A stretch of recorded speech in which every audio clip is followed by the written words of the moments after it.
from the bad guy. I'ma stare him in the eye like, what's up?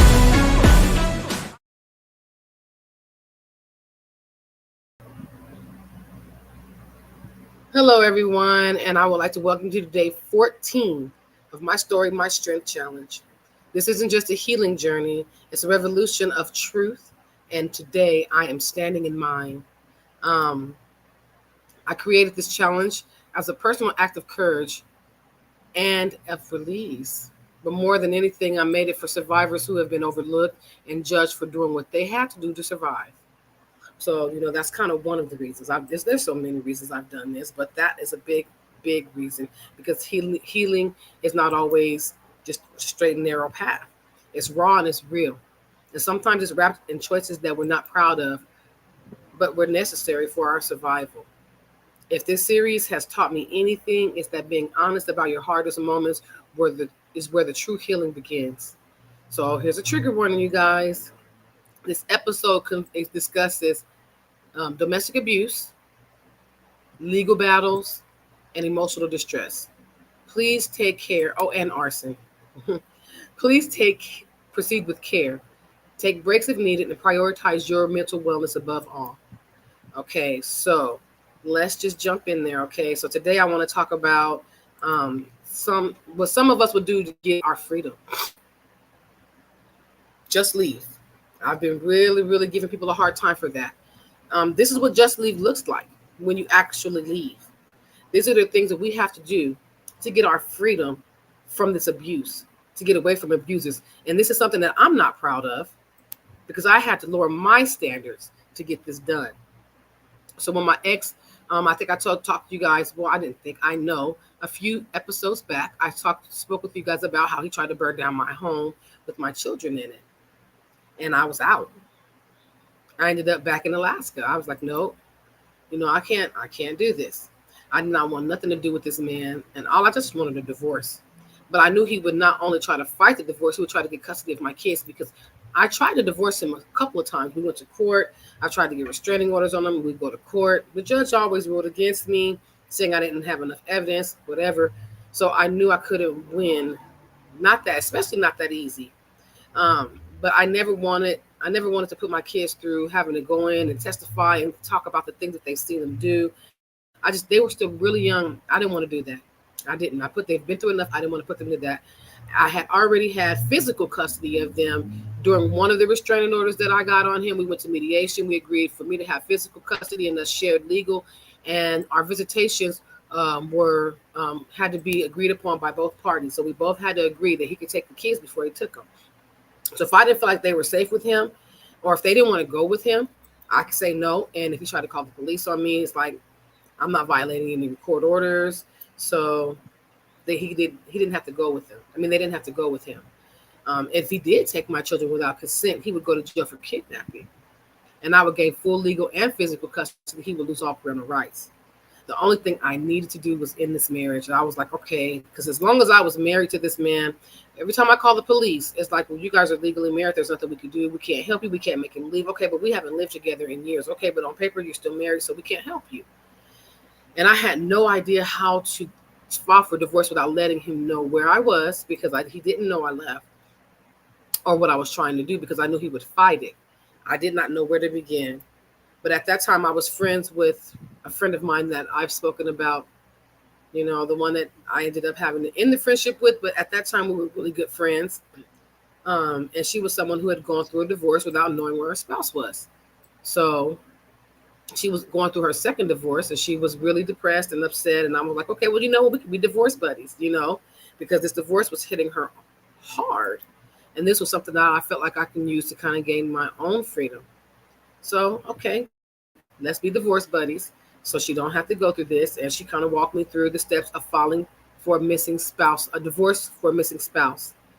And a few months later, I was granted my divorce. Okay, simple, right? Simple. Now, it's not that simple, because I did know where he was, and I'm not proud of my decision, because I knew where he was. I knew he was in jail. I didn't know the exact address, but I knew the city and state where he was. I knew how to get his information and have him served. And that was the first time I made a selfish decision. I had never done that before.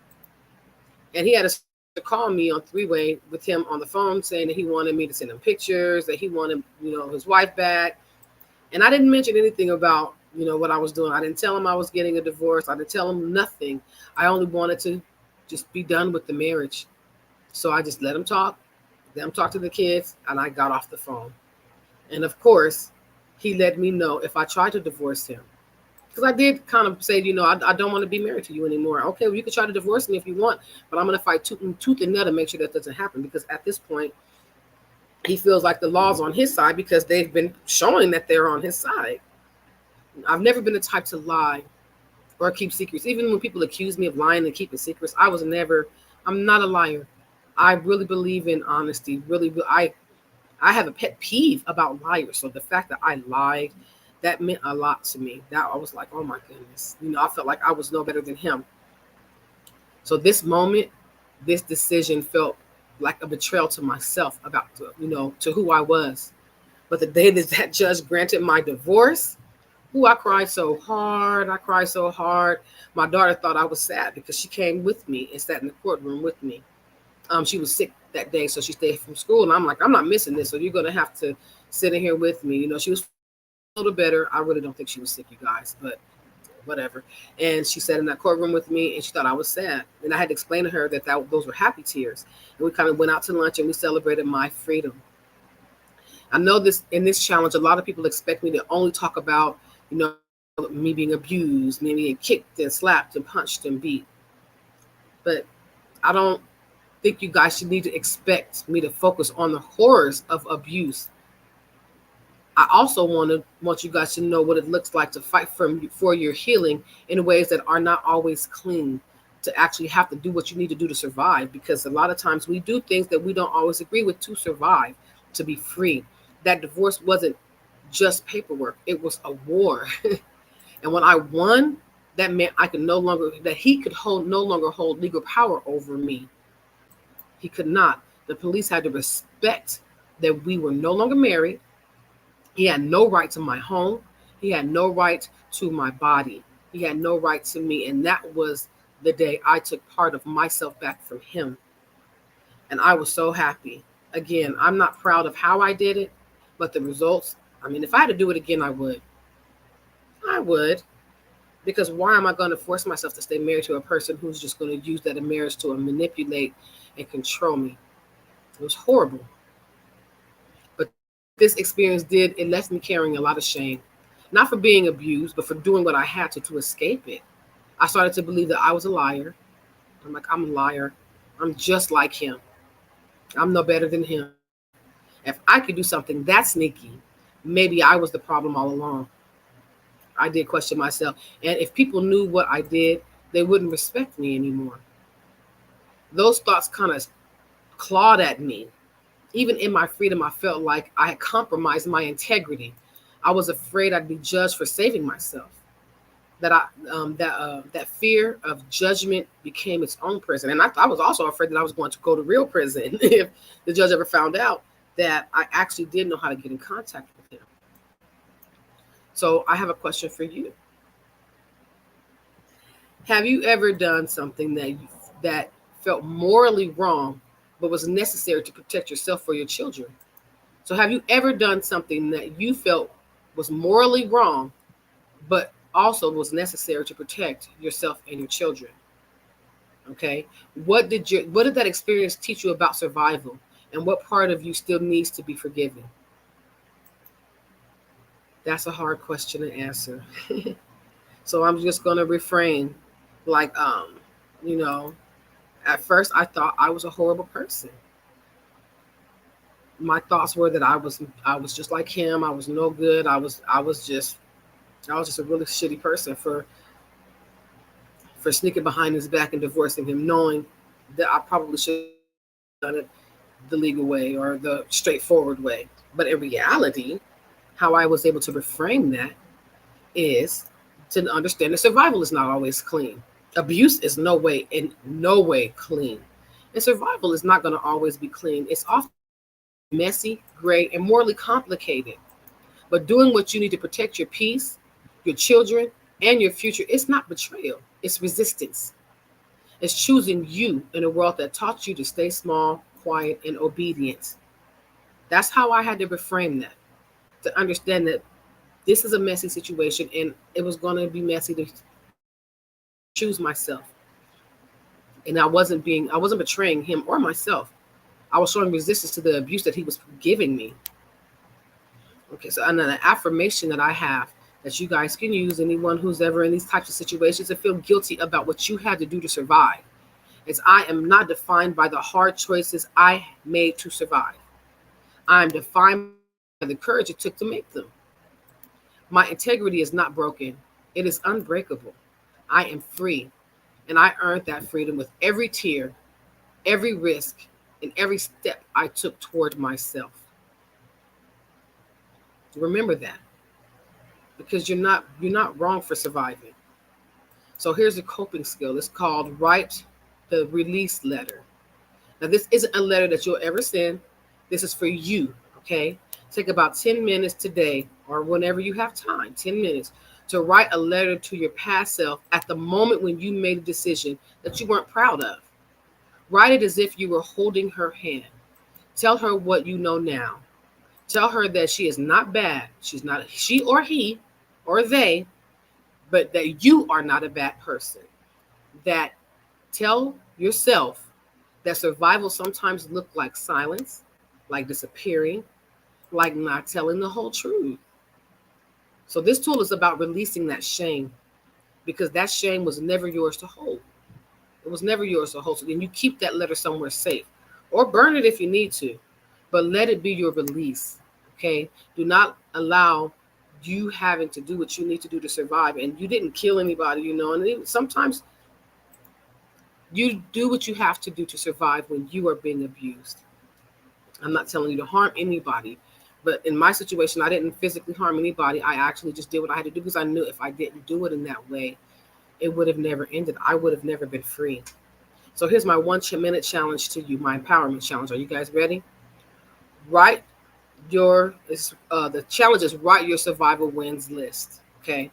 So for 1 minute, 1 minute today, write down every decision you made to survive, no matter how small or how complicated. If it was leaving the house, calling a friend, filing paperwork, telling the truth, staying quiet to protect yourself, whatever it is, 1 minute, no filters. Then circle the three that took the most courage for you to do and say them out loud. And then once you say those out loud, say, I am powerful, I am worthy, I am free. You do that today, okay? So next is our spotlight, so our survivor spotlight. And I am going to speak on a young woman that I just recently met, someone who I did just meet, but has already left an powerful imprint on me, a powerful imprint on me. Miss Kamira Nakia. She recently appeared on my podcast, Insights of a Survivor, and her story just kind of blew me away. She survived a deeply narcissistic relationship with a man who used every manipulation tactic to control her. Even without the support system she deserved, Kamira refused to stay down. She fought back, not with violence, but with strategy, truth, and unwavering faith in her own strength. Like me, she had to make choices that didn't align with the person that she wanted to be, but they were necessary to keep her from going back to a toxic, dangerous situation. And she did it. She got out and she stayed out. She built a life beyond that. And she is now, Miss Kamira is now standing in her power with a finalized divorce, a future she's shaping with her own hands, and a life that she very much deserves. So thank you, Miss Kamira, for being the example, for showing that freedom is worth the price, for reminding us that survival doesn't always look like strength. Sometimes it looks like strategy. You are a warrior, and I am honored to know you. So thank you so much, Miss Kamira, and I cannot wait to work with you more. I'm so excited to know this woman. You guys, I have to understand her energy is phenomenal. And if you haven't, go to my podcast, listen to her story. It's worth hearing, trust me. And if this story hit home for you, like, comment, share, or tag someone who needs to hear this, okay? Let's break this silence together. Your strength, your survival, and your story, they're all valid. They're all valid. Your story doesn't end in pain. It begins in power. So I'll see you tomorrow for day 15. I love you all and have a great weekend.